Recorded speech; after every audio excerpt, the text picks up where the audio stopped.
Timzuzu yaba yishumi nesihlanu emva kwehora leshumi nomuvo ekseni njalo ngalesi sikhathi mangabe ukuthi usanda kuvula umsakazo wakho angikwazise emlaleli wami ukuthi siyakwamukela siyakuthanda kakhulu ukhozi lolu olumaphiko phiko umsakazo ohamba phambili ngempela not eNingizimu Afrika kuphela kodwa yonke indawo yiko sithambanya abathule kanti uhlelo nami nginguzanele wakambokazi kusukela ngo9 kuya ku12 uhlelo lwethu igama lalo iseshilo ilasikhuphukela khona entabeni engcwele kaJehova sikhuphuka nokuhlupheka kwethu nokukhala kwethu nokucela kwethu nokubonga kwethu nokunikela kwethu nako konke kwethu nokuthulula kwethu inhlungu yethu kuJehova kodwa ke kuye kuthi njalo mangabe zithi 11 o'clock bese sithi uhambo noNkulunkulu wonke umuntu nohambo lwakhe uhambo likamakhelwane wakho alifani nolwakho uhambo likabhuti wakho likama wakho lomzalo omthandayo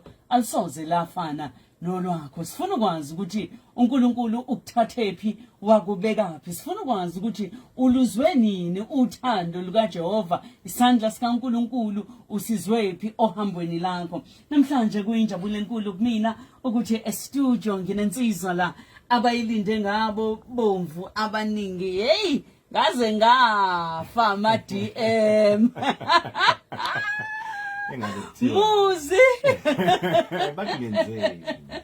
namhlanje e-studio nginensizwa umuzi umfoka Mthabela siyamazi kakhulu ikakhulukazi ku TV simbona kumamona kude sithi istory ke thina kuyistory imidlalo eminingi Ring of Lies simkhumbula kakhulu kwisibaya Ashes to Ashes isidingo Jacob's Cross umbango generations ikuphi la ungazange uzube khona angazi kodwa sikwazi kakhulu lapho siyakubona uhamba ukhuluma izinkulumo ezakhayo kanti siyakuthanda nokuthi ngumntwana kaNkulunkulu omthandayo kakhulu uJehova asikwamukele eshilo namhlanje sikwamukele kuhambo noNkulunkulu ngiyabonga kakhulu kuyintokozo kakhulu kumina kubala ikakhulukazi ngikhuluma nawe sakhula silalela umsakazo sizwe iphimbo lakho namhlanje sikubona ngamehlo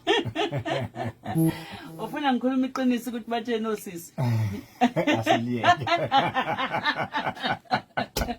hey nihluphile wemantombazana bahluphile cha ama DM ngawabona impela angene lapha kumina becela bathi bacela inamba nje kuphela ngithi bezonishaya umama uMthabela futhi nami ngizomshayisa futhi siyajabula kakhulu kuba nawe sijabula kuba nawe namhlanje sithatha usibeke umuntu onjengawe ozalelwe wakhulela koshowe namhlanje sikuthola waziwa iNingizimu Afrika wonke uNkulunkulu ekubeke eindaweni eziphezulu khumbula emuva ekhaya awusikhumbuze la ukhulele khona ukhumbulani mawucabanga ikhaya la wazalelwa khona uma ngikhuluma ngekhaya kimina ngikhuluma ngendawo yasemagudu entumeni ila ngazalelwa eShowe ekhowe ngase ngikhulela ekhaya kwakuyisemagudu emshinini kashukela sikhuliswa ugogo nomkhulu umzolo uMargaret noLo wayimbiza ngoLo ugogo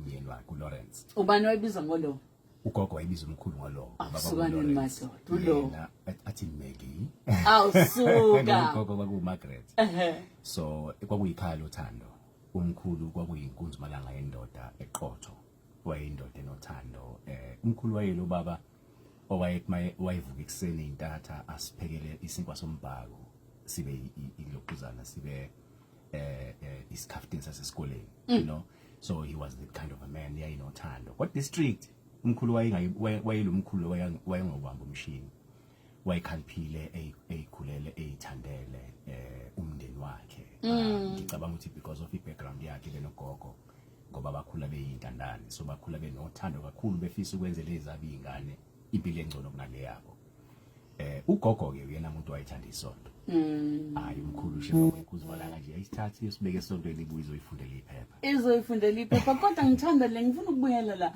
uthi wayivuka ekseni aniphekele umkhulu hayi ugogo umkhulu engakusabi lokho ukuthi kuzothiwa hawu indoda enjani le engene ekitchen ipheke ugogo ekhona umkhulu kwakuyila amakhehla ayehamba kakhulu ayekude kakhulu nesikhathi sawo ngoba yabona nje entumeni kusendawo le ukontumeni kompaphala Nkandla kusemakhaya lapho ila khona ozwinyoni ikhala kude ngoba kusemahlanzeni kodwa umkhulu wayengakunqeni ukuvulela ugogo isicapha semoto wayelelo khehla lelo wayezazisa umzolo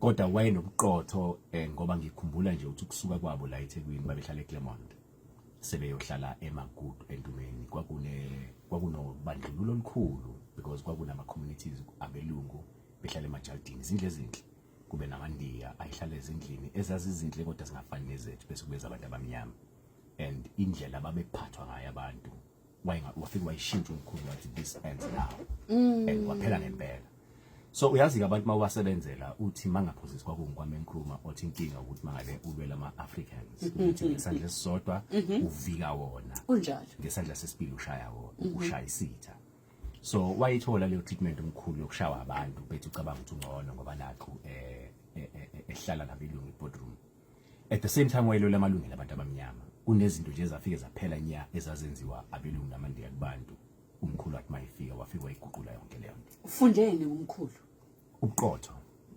umkhulu wayeuthanda umndeni wakhe that's number 1 ngisho namhlanje oma nomalume noma bekhuluma ngomkhulu bakhuluma ngama memories amahle umkhulu wayebiza ugogo ngomkami ngicabanga ukuthi iimpact nokubaluleka kukababa empilweni yabantwana engayibona mina kumkhulu ukuthi kuze kube namhlanje unkosikazi wami ngimbiza ngomkami umthelelo omkhulu kwakuwumkhulu umkhulu mangabe kuthiwa indoda is a provider he was that ngoba wayenehaba ngendlela esibanga wayefika athenga igrocery egcwele emakhabethe bese kuba nelinye ikhabethe lalihlala egarage ligcwele ukudla nalo yini wayenehaba ngoba wakhula ehlupheka so wayengafuna ezakhe ingane ehlupheka so unkosikazi wami uyangithethisa athi nami nginehaba asikho isidingo sokuthenga ngo12.5 kodwa ukusalayo uzophela ufuzile ngifuza umkhulu ngoba ngathi mangikhula ngibona indlela ayephatha ngayo ugogo ngayithanda ngafisa ukuthi nami ngelinye ilanga unkosikazi ngimphatha kanje ukhuluma kakhulu ngomkhulu nogogo ibona yini abafaka isisekelo kuwena uhlangane nini nabazali bakho ke uma nobaba abazali bami babe bancane mabehlangana uqala kwami nje ukuvula amehlo uma wayefunda ngoye ubaba wayesengapha eThekwini wayefundisa koyiphathele waqhubeka le kanjalo eClermont so bathe uma ngabe sebeqala bekhula and then uma mayiseqala isebenza bese ngihlala naye full time umkhulu futhi bese shonile so bese ngihlala noma wangikhulisa uma ngahlangana nobaba ngina 12 naye ngaba ne relationship naye ngiyathanda ukuyigcizelela indaba yokubaleka kababa empilweni yomntwana ngoba the moment ngiqala ngimazi ubaba waba nomthelelo omkhulu omuhle empilweni yami ukuthi indoda iyini ngakufunda kuyena ubaba so akazange ubaba ungekho empilweni yomntwana so ngicabanga ukuthi ukuba khona kwabo sengithe ukukhula ugogo umkhulu ngesaya kugogo sesele yedwa badlala indima eyayibaluleke kakhulukazi uma ngoba isikhathi eside nganginaye ngigulele ekhaya kuma boarding school ifika kanjani ungakanani mangabe uqala ukuye boarding school kwakuyilezi inkathi zama-90s la kwakunenkolelo khona yokuthi imfundo enhle ise boarding school manje ufunda standard 5 ngo1990 uma wasengithatha ngenisa enkosi yethu le kwaNongoma ila ngafunda khona boarding school ngaqeda kaNongoma ngase ngizofunda eSt Francis College la eMariannhill Ayike usulandela thina lapha njengoba usibone nje simphumela yase San Fra nanenza isebenzi kwenu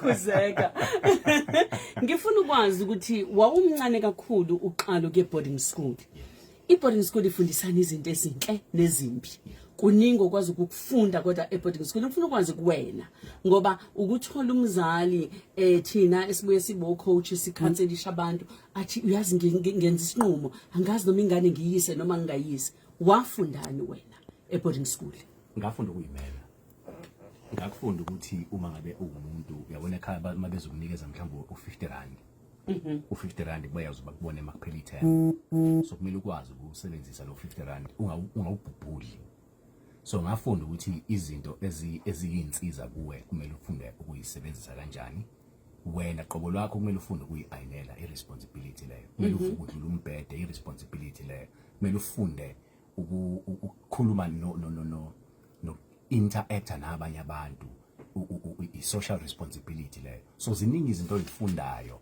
nawe ugcina usuzazi ukuthi ubani because akekho lo muntu oziloke hambo geza hambo yowashi i-uniform. So ubuwazi mawubuya esikoleni ukuthi ngoba ngineshethe elilodwa omabili so ngolesithathu kumele ngiwashe amashethi ami ukuze ngibe namashethi Thursday and Friday.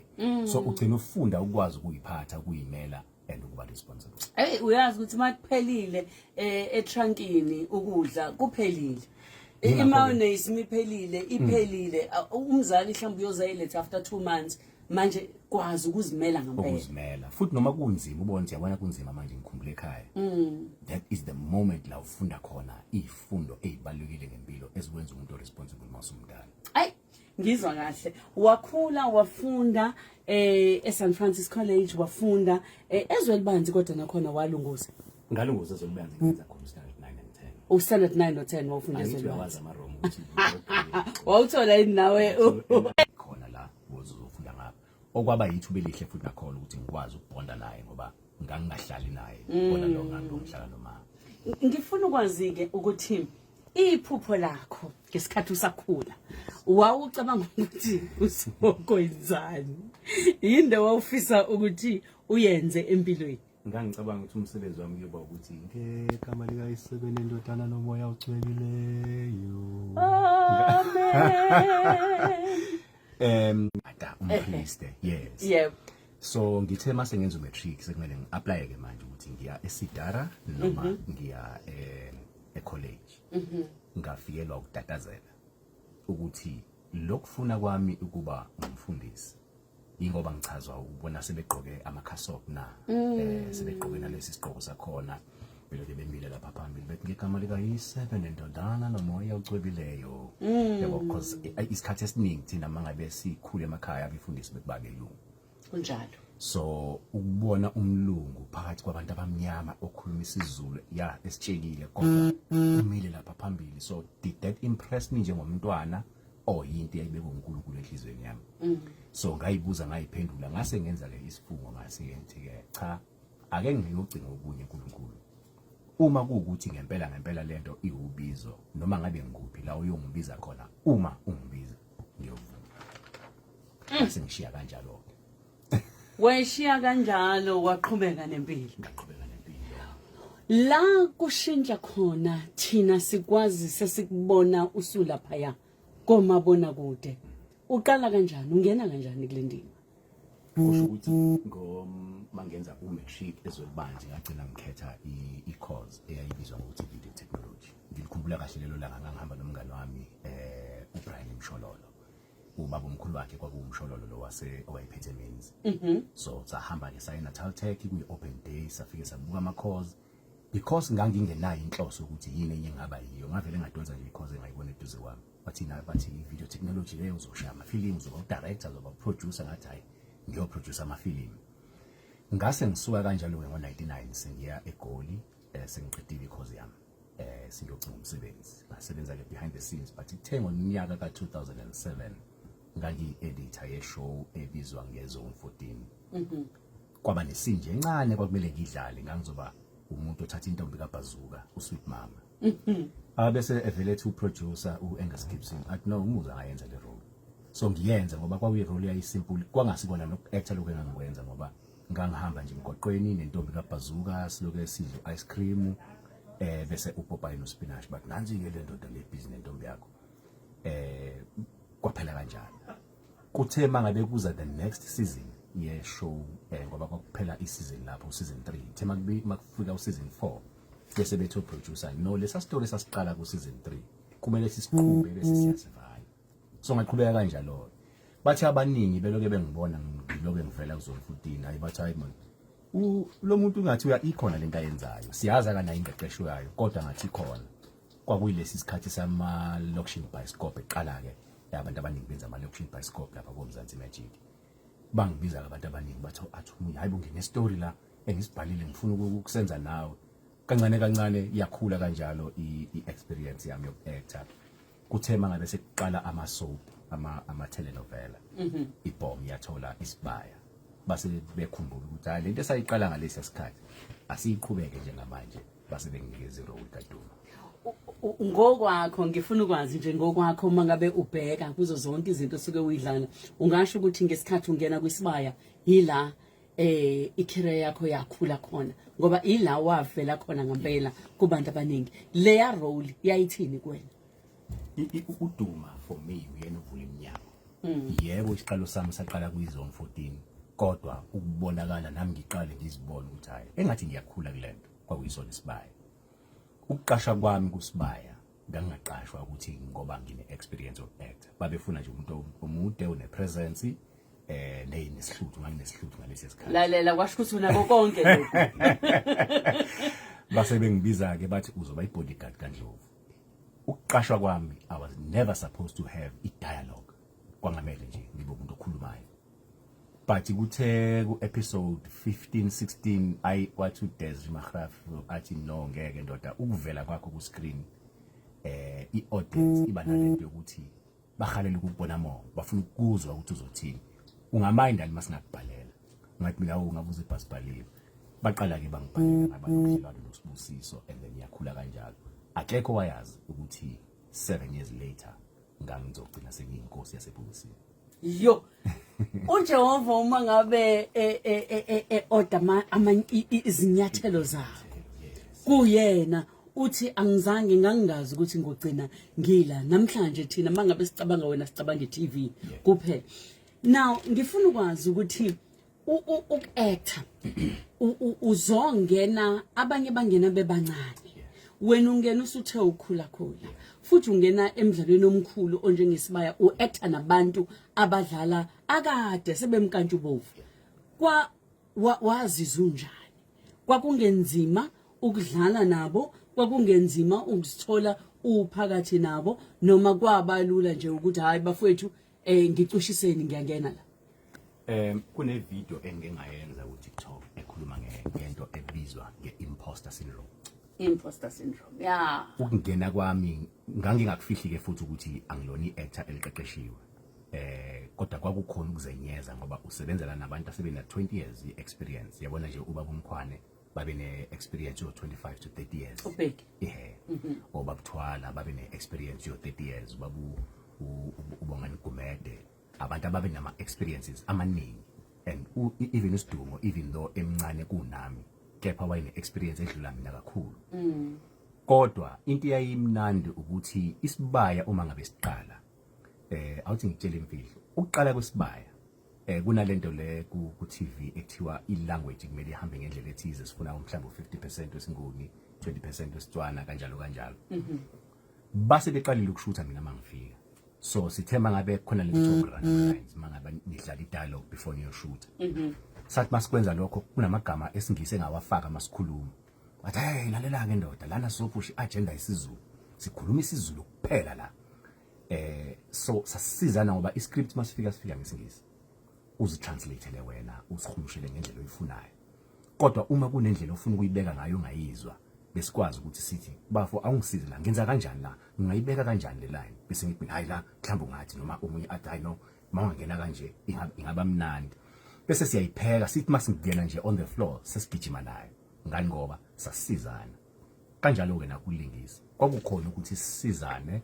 athi omunye ngikhumbula nje kunesine engangenza noSidumo Mtshali siyenza siqede bese ethi director sicela ukuyiphinda bese ethi mina bafo ngicabanga ukuthi lesini la sidlale kanje ingalento ayikho ngale indlela oyidlala ngayo ikanje sayiphinda sayidlala ayingayizwa nami ukuthi ayingene egiyeni ke manje kuyasiza ukuba nalento ekuthiwa umoya wokufundiseka abantu abaningi baba nenkinga yokuthi uma uke walithola ithuba lokungena entweni bese ucabanga ukuthi usufile emva kalokho awusalaleli umuntu uNkulunkulu wangisiza ngokuthi ngikwazi ukufundiseka so anginawo lo moya wokuthi ngithi ungazongitshela ukuthi ngiyende hey ngiyabona ngizokudubula mina angikusabi mina nomuntu ozothi lalela izosixabanisa lento yenzayo. uthi uJane lapha ku Facebook le voice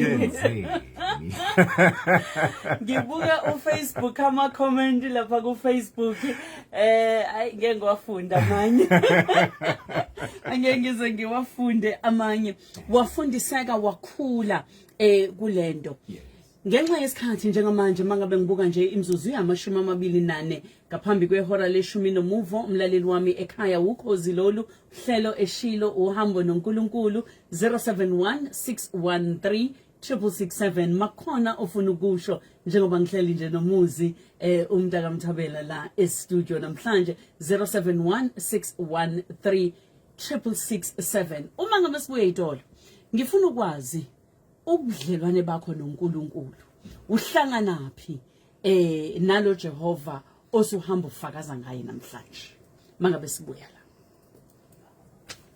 amasosha akho omzimba iflugoni inikeza ngohlombanzo lomnando olihlohlozayo sanibona la ekhaya ngizokusmayilela nje ngoba khona ubhuti wakho sanibona mina nawe sikhulumisana namhlanje ngifuna ufunde ama comment ala ku Facebook bathi ngenzeni sanibonani Hayi, nibani nosizwe usuku lweflugoni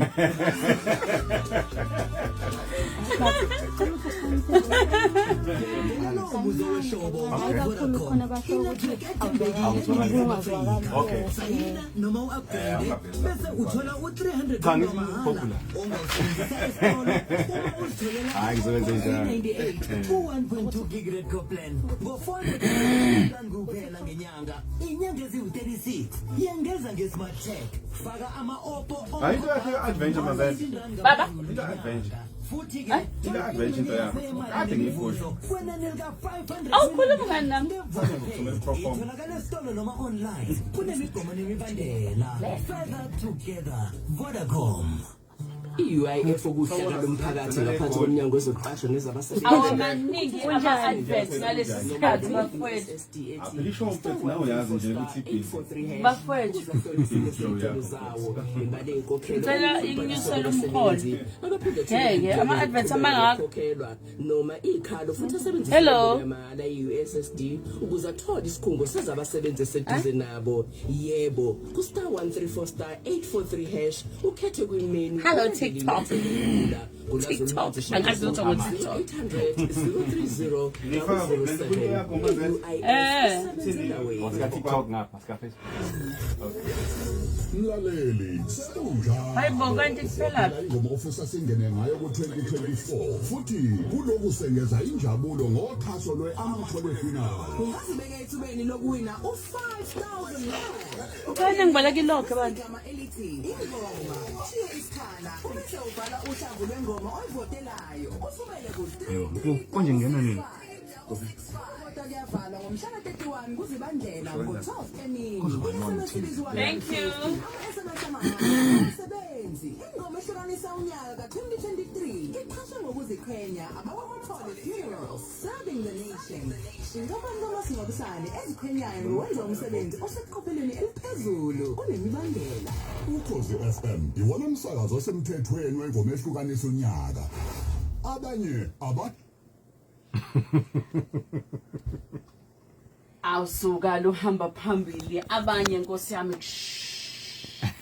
abathule abanye webaba Mthabela ngithe mangabe sibuya ngifuna sizongena la sikhuluma khona ngawe nohambo lwakho ke manje noNkulunkulu kodwa ngaphambi kwaloko ngifisa ukwazi sibona thina umdlali wezitori zaka TV ophambili futhi sikhomba la nawe sike sakufikela lesikhathi ukuthi uye kuma audition ufike kuthiwe cha asizothatha wena sothatha omunye yakufikela inlento ye rejection ngikuza ukukhuluma ngeimposter syndrome eqaleni ukuthi yakufikela le yanto ukuzenyeza ukuzingabaza ukuthi ngigood enough yini kulento engiyenzayo wake wa rejectwa wangathola kuma auditions kaningi ngicabanga ukuthi enye into eyangisiza kakhulu ukuthi ngenkathi ngisela eThekwini ngangimodela mawuhamba ke ama auditions okuyomodela uyawahamba mhlambe nje awu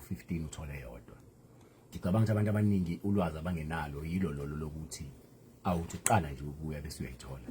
So abanye abantu abaningi bakubona semoyeni bese beyitshela bona ukuthi kwabalula. No, azange kube lula.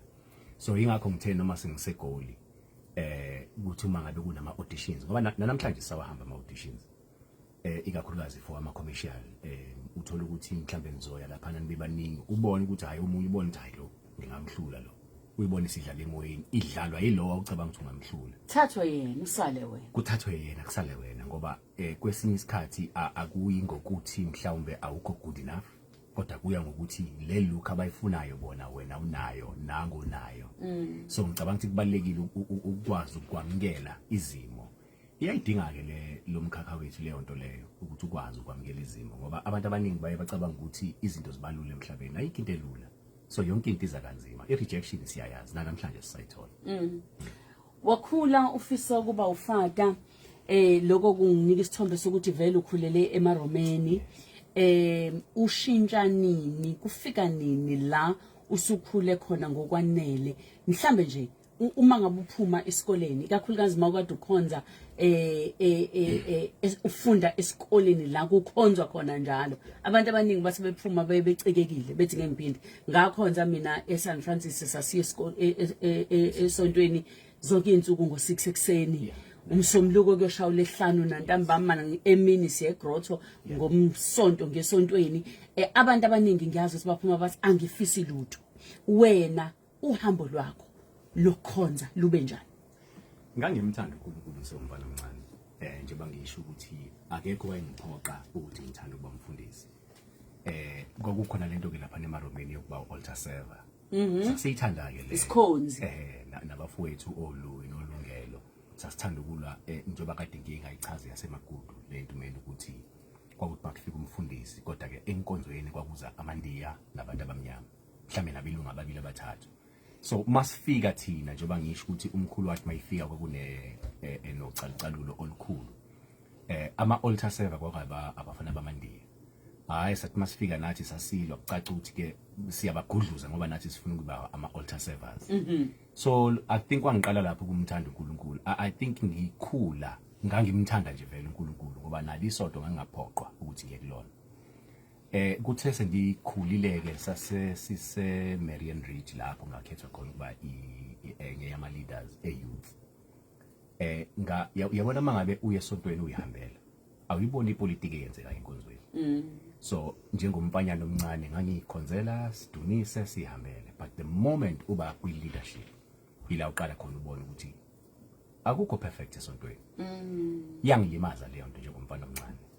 Ngahamba ngayigoli mangifike egoli ngo99 ngo year 2000 makhethwa leadership entsha bangikhetha as chairperson yama young adults. Nalapho futhi ngafike ngahlangana khona ne resistance eyayiba khona enkonzweni kuba kanje kuba khona igroup ethanda umfundisi. Bese kuba khona igroup engamfuni nokumbona umfundisi. Ebese kuyaxatshanwa ke ngenkathi bexabana abantu abadala iyouth ebese ibaphakathi nendawo engazazi ukuthi ishone kuphi.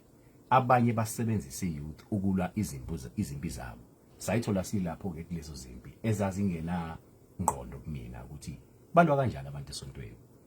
Yangiphula umoya kakhulu leyo nto ngalishiya isonto for about 3 years. Ngasilandelela into zami ke manje ngalandela iNew Age ngasuka kwiNew Age ngazama zonke lezi ezinye izinto ngenhlanhla ngangumuntu othanda ukufunda incwadi. So ngaqala ke ngafunda ngaze ngahlangana nalezi incwadi o Conversations with God ezazenza isense ngaleso sikhathi. Yini lezo izamile? Ngazama uburasta. Ya. Ngaphuma futhi kubona. Ngaya kuma. Uyafuna. Khona lento engangiyifuna. Ngikhumbula nje enye intombazane eyayi director kwiZola 7 yathi mina Mthabela yini lo ifunayo? Ngoba uhlezi every month uthe ufunda incwadi nje. Yini lento oyifunayo? Ngathi angazi kodwa mhla ngayithola ngizokwazi ukuthi iyo lebe ngiyifuna. Wangena kuba rasta waphuma nakhona. Ngaphuma ngaya kuma Hebrew Israelites laba abathi the original Hebrews were black people. Ngangena kubona ayingabona futhi ukuthi nabo inama crack into yabo ngangena ku Latter Day Saints ngayilunguza ngaphuma ngangena esintwini ngagxila kakhulu sidla imithi nomfowethu sidla imithi sichaba siphalaza senza zonke izinto ngikhumbula nje besihlala kwelinye iflat nomfowethu onogada bebe ama ZCC sangena nakhona sadla indayelo hayi kwaphila futhi wakuzama konke ngoba uyayifuna lento Ngoba kodwa ngiyayifuna le. awuyitholi lento oyifunayo. and angiyazi ukuthi yini kodwa ngiyazi ukuthi mase ngiyitholile ngizokwazi ukuthi yona ngashiya phansi ngemva kwalokho ngase ngiyiphilela njengoba besha abantu abasho ukuthi do your good Yeah. ngamshaya do you Yeah. ngizitshela ukuthi kuzongijabulisa lokho Mawushaya uduyo insizwe eziningi mayishaya uduyo zishaya ibhodlela zishaya amantombazana zishaya ushaye kuphi wena? amantombazane utshwala insangu umjivo ngakwenza konke lokho engangicabanga ukuthi kufunwa inhliziyo yami ekugcineni kwangangithokozisa Kwaba yize le. so I knew ukuthi cha ikhona lento engiyifunayo ngakayitholi abese ethi ugogo wami ugogo Maseko eGoli la engangihlala khona athi haya kuzivakashele lapha la eGrace ngathi mina ayigogo ngeke abazalwane yabona nje ngayi understand zonke izinto ezenziwa abazalwane praying in tongues umculo wabo emarumeni yabona emarumeni umculo wakhona onesizotha iyamthanda usemthini yabo sokuyila amaculo la abazalwane bayagxuma baba ngumsindo I was like no angiyiki ma happy clip ngangibabiza ngo glory hallelujah ngathi hayi wathi nje just once uvakashe ubone ukuthi uyayithanda yini mangayithandi then sungayiyeka ngavakasha once eGrace kube khona okay not bad but ngizophinde ngivakashe ngavakasha eventually iyangibamba le ngathi nayi lento bengiyifuna Nayi lento. ngijwayela and ngithema sengiyibona ngithema ngiqala ngifunda iBhayibheli ngikhula kulona ngayibona lento engangicabanga ukuthi ngiyibambile lapha koNeil Donald Walsh kwi-Conversations with God nathi iBhayibheli kuneyimfundiso eziyimfundiso zemimoya yenkohliso kodwa ezwakala kamnandi endlebeni because ziyayikitaza indlebe yona i-new age teachings ziyayikitaza indlebe kodwa azilona iqiniso ngoba ezinye zezinto abayikhulumayo zithathelwe eBhayibhelini bese beyiguqula beze repackage kube ngazuthi into right kanti akuyona. Yo, ngifuna ukwazi ukuthi njengomuntu ke osengumzalwane nomthandayo uNkulunkulu mawubuka ibandla njengamanje uthini umbono wakho? Kuningi esigeja ukona ebandleni. Maningi amabandla othola ukuthi kubanga nje umsindo kuyi-activity kodwa uNkulunkulu akasekho noma umoya ongcwele uyimele ngaphandle asimmemile. I-doctrine iyashoda kakhulu enkonzweni. Baningi abafundisi abangazi ukuthi yini lento abayifundisayo ngoba iBhayibheli mawulifunda ujula nalo ila ubona khona ukuthi ziningi izinto ezifihlakele kulento ebhaliwe siyibonayo. Number 1 kunabantu abanokuthi bathi iBhayibheli liyayiphikisa. Kodwa mawuya kuma original languages la iBhayibheli eyayibhalwe ngalo ziningi izinto ezifihlakalele ezifihlakile kwamanye ama languages uma ngabe translator. Ngenze nje isibonelo uma ngingathi lingawacoshwe izinkukhu ngesizulu bese ngithi awuyihumushe lento ngesilungu it's not gonna make sense kodwa kuningi okulahlekayo along the way abantu bese bethi iyayiphikisa lencwadi ngoba lapha na ithe kodwa uma uya ku original language ukuthi iyayithini uzothola ukuthi umlayezo awufana lo sithi masufunda bese siushumayela sigijime nayo size sijuluke sishumayela lento esiyibona ibhaliwe kanti ijulile kunalento esiyibonayo. Ngiyakhala kakhulu mina ngiyimina ngemfundiso ngedoctrine. Bakhona abafundisi othola ukuthi mhlambe ibandla lakhe nje kuhlala livutha nje ngaso sonke isikhathi. Manje wangena epulpit usiyavutha within 5 minutes uyajuluka wonke umuntu umipheke ezitulo bamemeza hallelujah but kahle hle what are you teaching?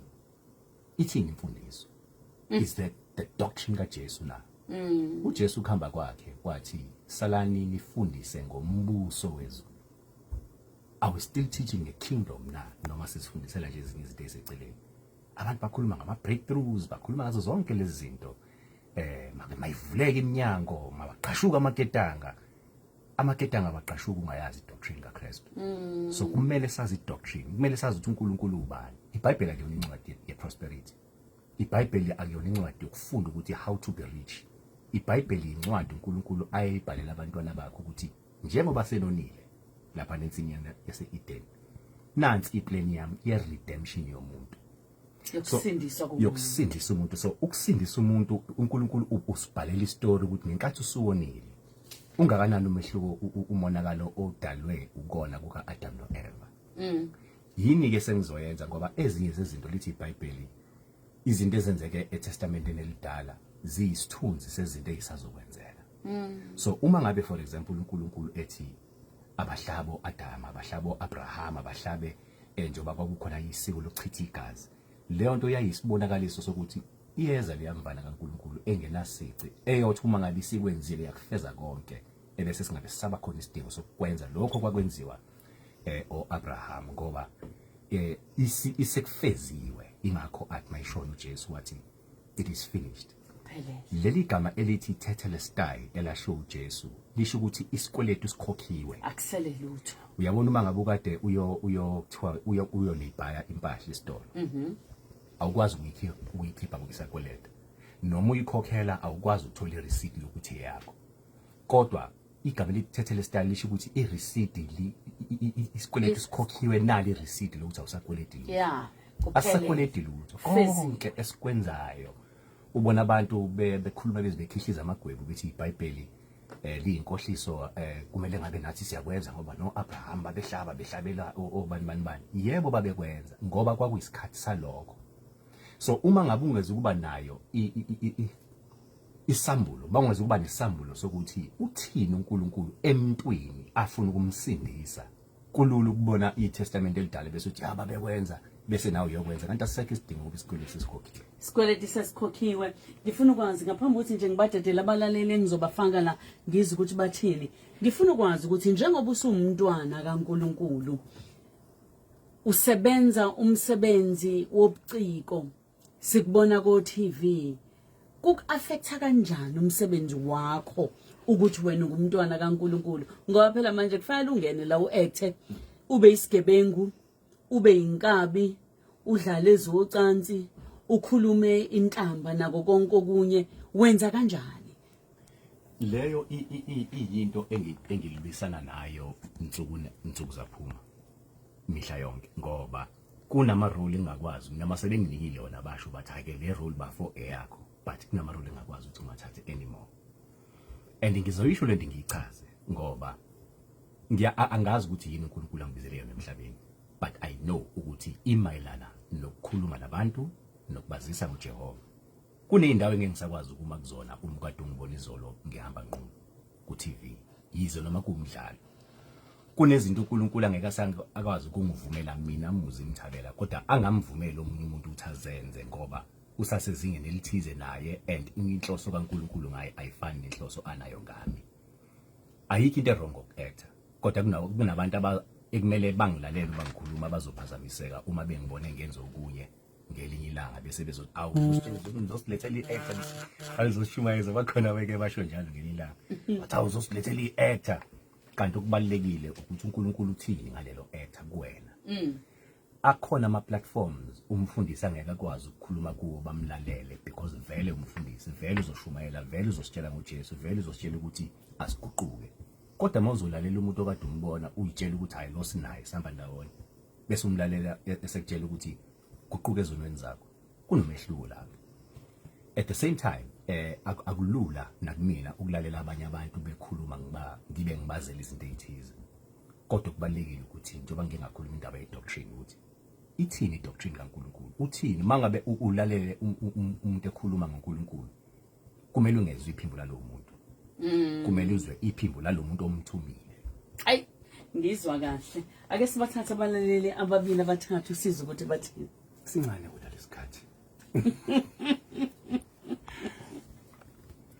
lokhuzeni hey cha ngaze ngamangala ukuthi awu le ndoda eyicelebrate kanje eyazi umhlaba wonke ikhulele nje entumeni emakhaya njena ndikhulisa ugogo nomkhulu awu cha uNkulunkulu mkhulu and ngifunda esinye isifundo sokuthi uma uzazi ukuthi ufuna ini empilweni uyakuthola lokho kodwa umukulangazelele futhi uhamba ngeyalo zabazali cha ngiyabonga uJabulani Gomede empangeni emeva mhlophe ngiyabingelela ekseni lapha nomzanele ngibingelele nesihambeli sakho senamuhla eShilo akukho kuningi engifisa ukusho bathi yo waza wakhuluma kamnandi ubhuti siyaluza uhambo lakhe noNkulunkulu cha mina ngincoma ivoice #eshile noma mzalele mbokazi kwaze kamnandi ukulalela uhambo likababa Muzi Mthabela siyamthanda kakhulu ku TV and uya actor hayi indawo yokudlala ngithanda nesizulu sakhe indlela asikhuluma ngayo izulu unomoya uphansi nje akatatazeli akanawo umsindo uphansi nje indlela akhalm ngakhona siyamthanda kakhulu ku TV ngathi uNkulunkulu angaqhubeka amkhanyisele indlela yakhe kule industry. Sanibonani ekseni uhambo. Sanibonani Mazethi eShilo. Mina bengicela ukubuza ukuthi ubaba Mthabela umelana kanjani ne-challenge yabantu besifazane left and right ngoba hayi uNkulunkulu naye wamdala ngalendlela amdala ngayo. Ngiyabonga uMesisi Mlambo eGoli.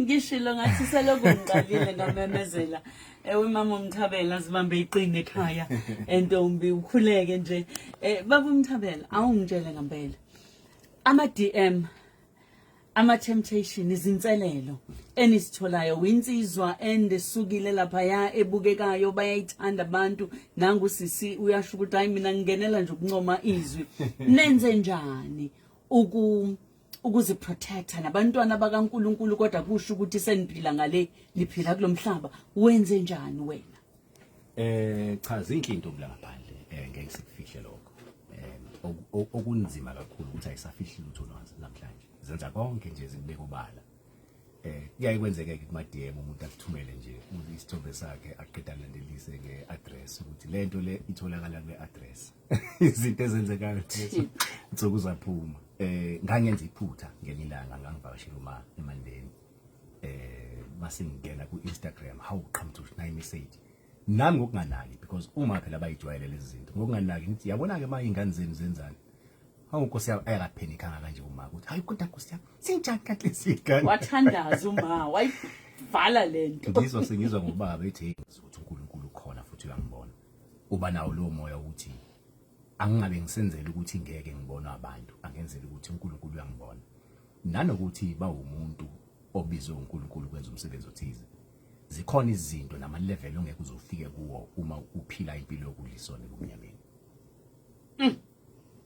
kusaba uNkulunkulu kunezinto uNkulunkulu angeke azakubeke kuzo asekunikile zona hayi Muzi in the spirit uyaziwa welika moya uyaziwa ukuthi ukuphi bathi emadodaneni kaSkiva ezamkhipha amadimoni bathi uJesu siyamazi hayi bathi uPaul siyamazi wena ubani wena ngoba wayengenaso isisindo emoyeni kunabantu abangeke baze bakutshela ukuthi dadewethu woza lapho izinto eziphikisana noNkulunkulu ezingahambisani nentando kaNkulunkulu kunezinto ongeke uzukwazi ukuzenza ongeze ukwazi ukuyikhomanda ngegama lakhe ngoba uyona ingane yakhe yo futhi wami ngifune lakho lokugcina sesivala sivalelise lakho lokudini kakhulukazi kubantu besilisa kumadoda umyalezo wakho nje ufuna ukusho indoda ingumholi kunezinto ekumele sizenze singobaba senzela abantu imindeni yethu kunezinto ekumele sizenzele amakhosikazi ethu bobaba thandana amakhosikazi nakekelana izingane vikelana amalungelo abantwana